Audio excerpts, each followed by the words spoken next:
Hi there, welcome back to my channel. Today we will continue using scraps, this time a little bit larger. So right now I have here 2 packs of charm packs, that means 5-inch squares.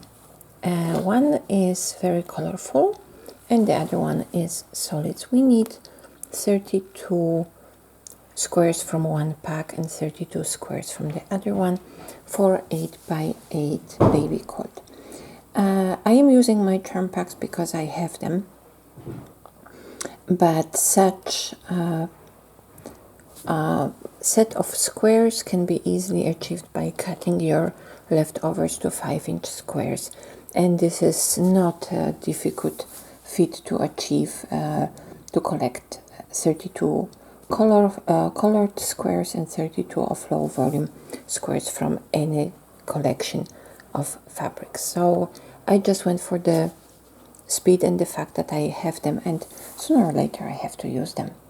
Both options are solid, valid, and actually the squares that are cut on your own are better because they are probably way more precisely cut than the ones that you are buying. Sometimes the sizes vary depending on the manufacturer, on the vendor, and sometimes they can be 5-inch from peak to peak, sometimes it's from valley to valley on those pinked edges. So you have to pay attention that at the end your project is fitting. So use your scraps, collect 64 squares, 32 of low volume and 32 of higher volume, and then we will move to the next step. The next step is to arrange your colors in a checkboard pattern. So it's 8x8, every second square is white and they alternate with the colored ones. And I do not have a design board, but I do that on my floor in my living room. It works pretty well, and then you can immediately exercise some yoga. And the next important step is to put all the squares, I have to hold my camera, put all the squares on top of each other for all the rows in the same sequence. So I am putting them from right to left, all rows together. I'm sorry, my camera is not very stable. So I will simply start with the white, put it on the orange, then both of them on the white, and so on and so forth. So I am moving all my squares from my right hand to the left. And then I will move my piles systematically on top of each other. And then I can just start chain piecing. I am back at my sewing machine, and this is my pile of 64 5x5-inch squares. They are already organized as I collected them, as I said, and everything what I'm doing now is I'm taking 2 squares as they are on the pile and I am putting them together. Now my squares are actually looking pretty good. So the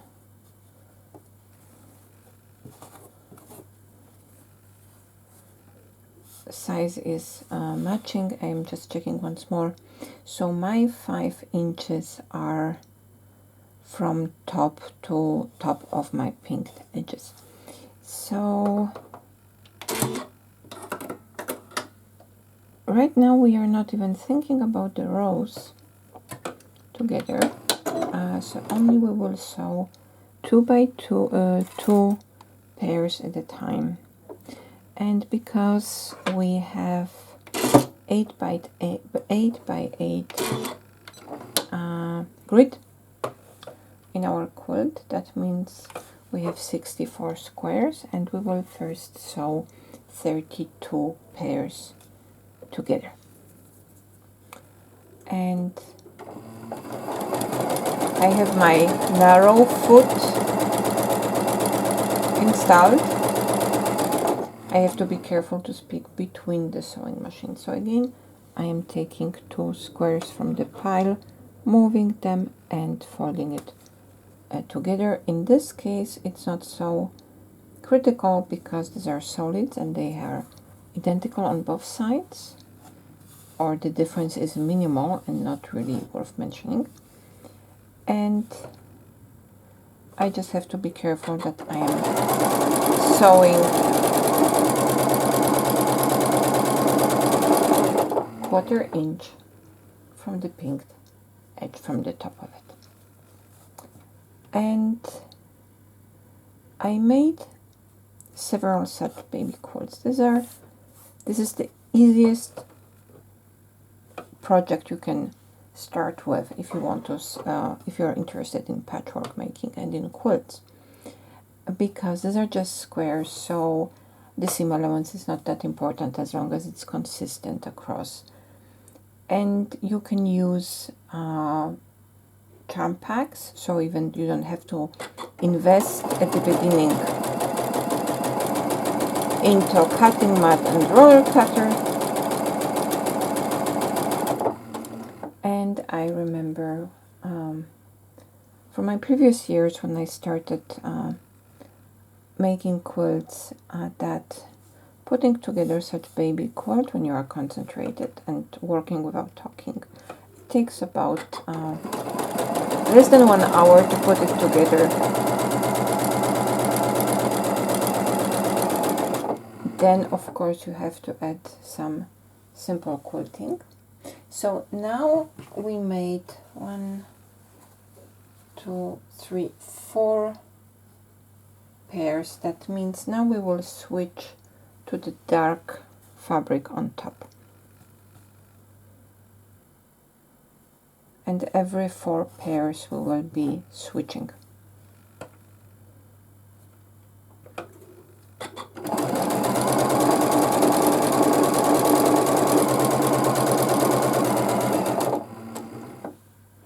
And because we are chain piecing, this project runs really fast and it's very smooth. And it's a very nice way to use a bit larger pieces of fabric that you have. Of course, it doesn't have to be baby quilt. My very first quilt that I quilted, I also used such squares, only more of them.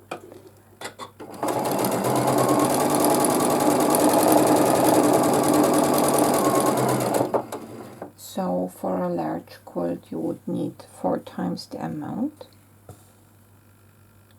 And also you don't have to use colored squared patches. You can use black and white or black and red, whatever is your favorite color combination. Also, you do not have to have this checkerboard effect because of using high contrast or background fabric for one type of squares. You can also use simply a large amount of squares and put your quilt top together using this principle. Now let me finish sewing the pairs together, and we will move to the step number 2. This is my last pair that I have to put together.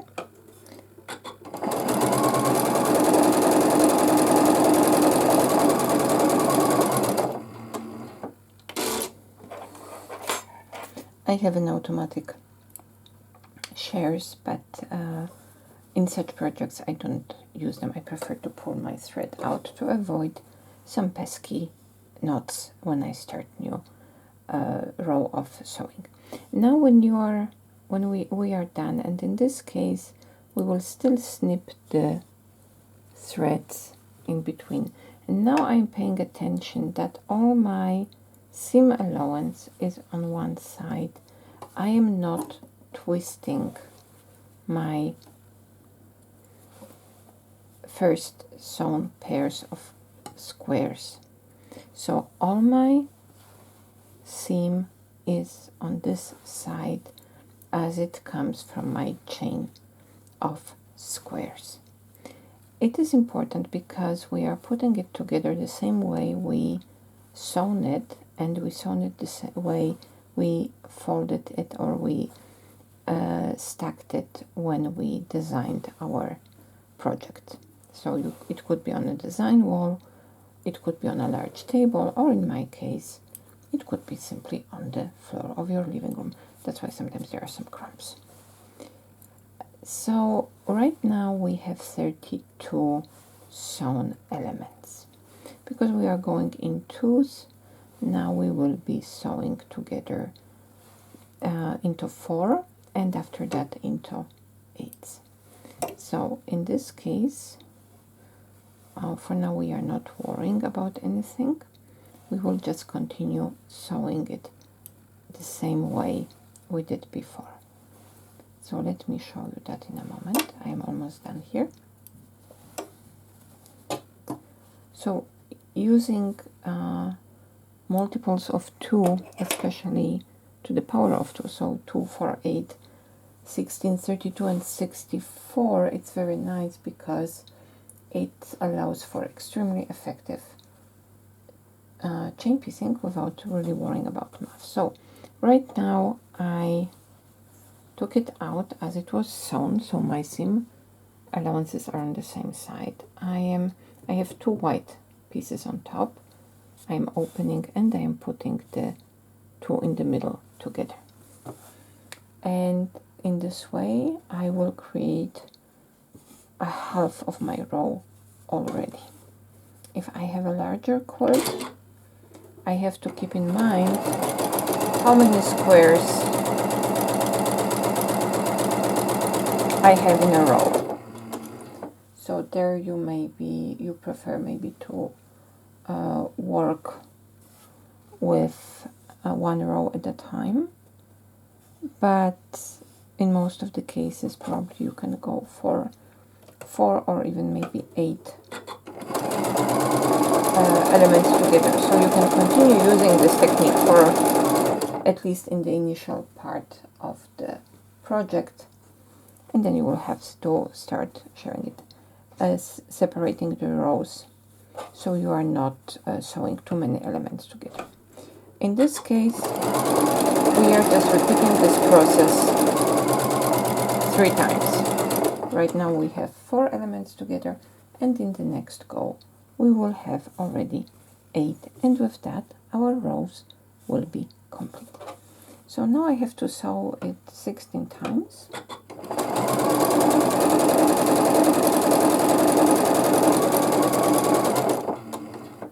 Being a quilter makes you use math, you want it or not, without really thinking about it, which is kind of cool.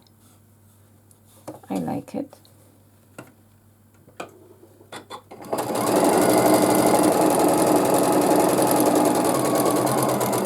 So let me put them together and we will tune for the next step.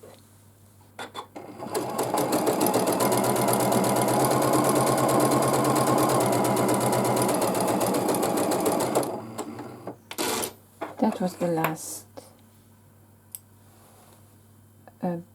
sewing.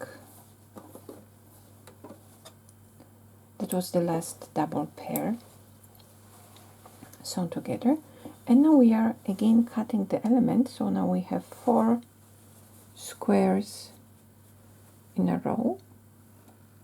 We need 8 to complete the row of our small project, and again I am paying attention that I am putting my elements with the seam on one side. It's important because in this way I am preserving the sequence at which they were sewn together. So sometimes this chain can twist, and then it's important to make sure that it's facing the same way like all the others, and we are putting them on top of each other. So I've done this process already several times, and if you're paying attention, it works beautifully. And in the case of such checkboard pattern, this is really almost foolproof. So 1 and 2, and we are cutting immediately the long threads at the front. Now we will sew together the last part in our in the process of making the rows. So we have the one element of 4, and we have the second element of 4, and we will sew it together. And right now I just have to repeat it 8 times because I have 8 rows. So this makes it really for an extremely effective and fast sewing process. When I will complete it, I will have 8 rows that are already arranged in a sequence. That means I will not cut the thread that connects them, because in this way I can make a break and the rows will not get twisted, or I will be not making a mistake when I'm putting them together. Again, in this case it's not really that critical because it's a very simple pattern, only solids. Everything what I'm risking here is that maybe I will have some colors placed not in the most optimal way, but please remember, for many of you that will be the first project, and that means it is perfectly fine to make mistakes, because that means you are learning something new, and when you will be making next project you will not repeat this mistake, you will make new ones, because there's always something new to learn in crafts.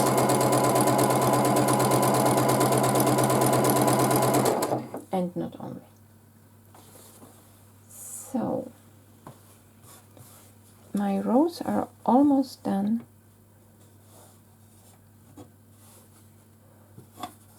Again, let me finish them, and I will show you how I am putting the rows together when I am not cutting the thread between the rows.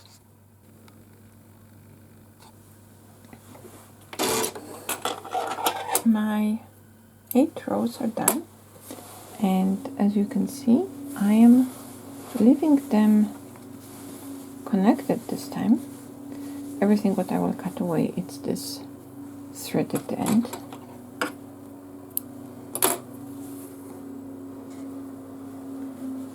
And now it will be a little bit bulky, but believe me, this is a very fast way. So I'm using my connection here, and as you can see here, I want to have a nesting seam, and I will consistently through the whole quilt push the seams to the dark side, because yeah, we are quilters, we are pressing to the dark side. I never knew that quilters are such nerds. I like it. And for the stability, I will also use pin.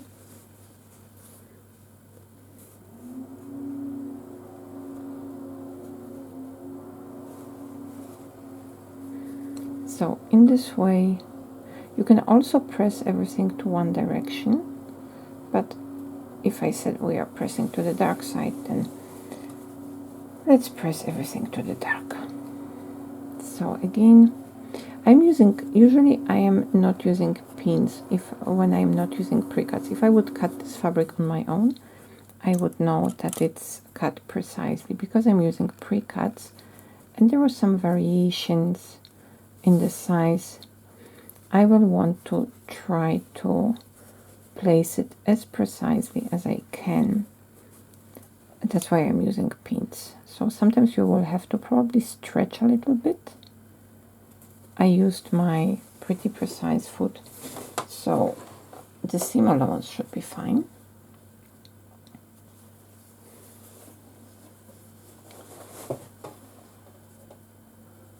So now I pinned the half of the row, and we will see how precise I am afterwards. So when I am approaching, this is again more remark for the beginner quilters. You can just put your finger here and feel when where the seam allowance is. That depends on the level of precision that you like. I'm usually very relaxed about it, but because I am trying to teach others, I am trying to teach you my good habits, not my bad ones. So I'm using pins only when I have very complex points, but hardly ever with squares. So right now I took it out and I'm just holding it with my finger, and I hope that I will just catch it just right. So we will see in a moment how precise I was. And because I am approaching the second half, I will use my pins again, and I will pin my elements in place.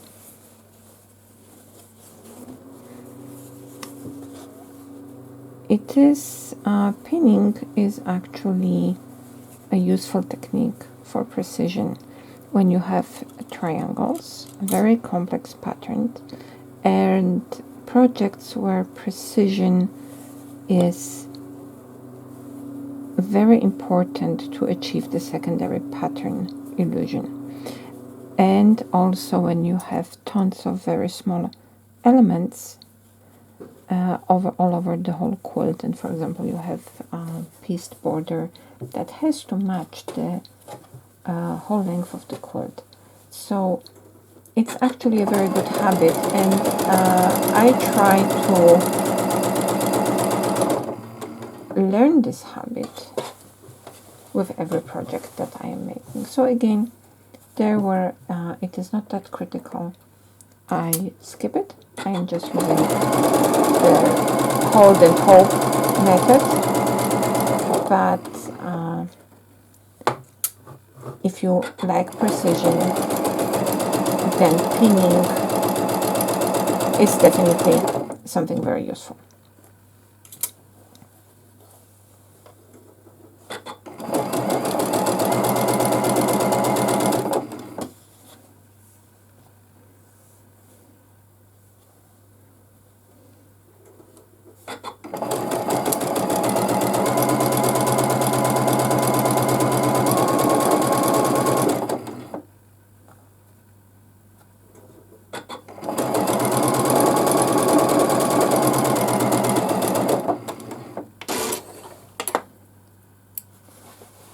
So now let's see how precise I was with my sewing when using the pins, and let's take a look. So I will lift my needle up so I can actually shift my sandwich, and I will immediately try to press my seams to one side, and let's zoom in. And actually, as you can see, the pinning was using pins was very effective in this case, because this row is pretty perfect. I'm very proud of me. Usually when I'm sewing pre-cuts, I'm not that precise, so that was especially for you. And I will use, so here I have a little bit of mismatch, but that's just about maybe 1 millimeter. Now on the other side, when I will iron it, so let me zoom out so you can see better.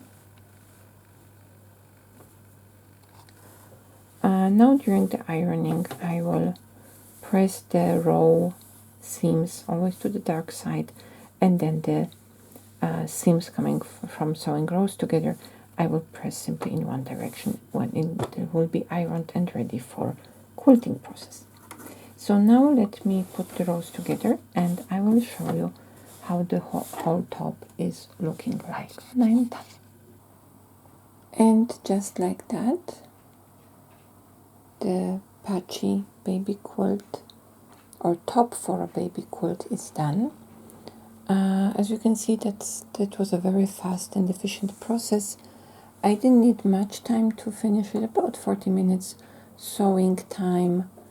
So if you have some charm packs laying around, it's a perfect use for them. Before I will finish the video for today, I just wanted to show you once more the ironing. So you see the rows are pressed all in one direction and the other seams within the rows are pressed towards the dark. And I am not a big fan of ironing, but at the very end before quilting I do that because it makes the quilting process much smoother. And what you see here, it's already the batting prepared, and I have also my very bright light colored backing because that's exactly what I had right now with me. And as I said, within this channel I want to use this what I have. So now everything what I have to do is to put some safety pins to secure my sandwich. I will quilt it. The details on the quilting will be posted on my second channel, Quilting Nerd. I invite you to visit it from time to time. And this project will be all about basic quilting and then increasing the levels of quilting for different levels of quilters. So I encourage you to take a look at it and have fun and hopefully catch this quilting virus so you can enjoy your creativity. Hopefully see you soon. Bye.